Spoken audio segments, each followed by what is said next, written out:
ইরানে ইসরায়েলের হামলার তীব্র নিন্দা জানিয়েছিল সৌদি আরব। তবে তথ্য বলছে দেশটির ইরানের বিরুদ্ধে ইসরায়েলের সঙ্গে গোপন তৎপরতা চালিয়ে গেছে। ইরানের সঙ্গে গোপন তৎপরতার তথ্য প্রকাশ করেছে সংবাদ মাধ্যম ইসরায়েল হাইওম।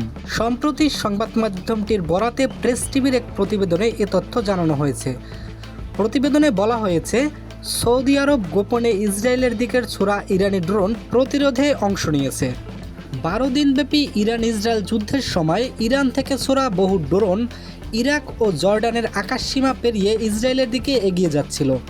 তবে সৌদির বিমান বাহিনী হেলিকপ্টার পাঠিয়ে এসব ড্রোনকে আকাশেই ধ্বংস করে দিয়েছে। ফলে এসব ইসরায়েল পর্যন্ত পৌঁছাতে পারেনি। রিয়াদ আনুষ্ঠানিকভাবে এই প্রতিরোধে জড়িত থাকার বিষয়টি স্বীকার করেনি, বরং তারা ইরানের বিরুদ্ধে ইসরায়েলের আগ্রাসনের জন্য নিন্দা জানিয়েছিল।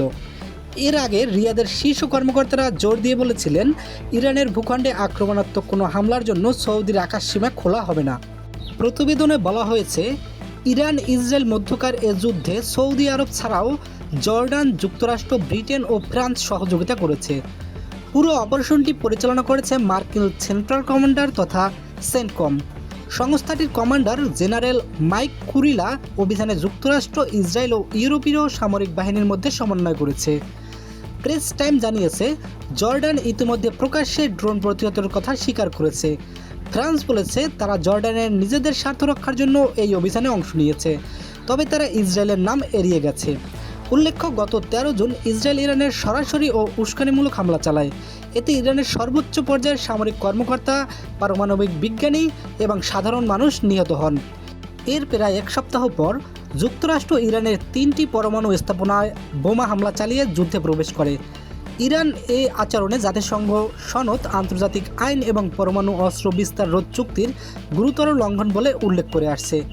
এসব হামলার জবাবে ইরানি সশস্ত্র বাহিনী ইসরায়েলের অধিকৃত অঞ্চলের বিভিন্ন কৌশলগত স্থাপনা এবং কাতারে অবস্থিত যুক্তরাষ্ট্রের আল উইদ সামরিক ঘাঁটিতে পাল্টা হামলা চালায়। এরপর দুই দেশের মধ্যে 24 জুন ট্রাম্প যুদ্ধবিরতির ঘোষণা দেন। নিজের সামাজিক যোগাযোগ মাধ্যম ট্রুথ সোশ্যালে শেয়ার করা এক পোস্টে ট্রাম্প বলেন, ইরান ও ইসরায়েলের একটি গুরুত্বপূর্ণ যুদ্ধবিরতির চূড়ান্তভাবে সম্মত হয়েছে।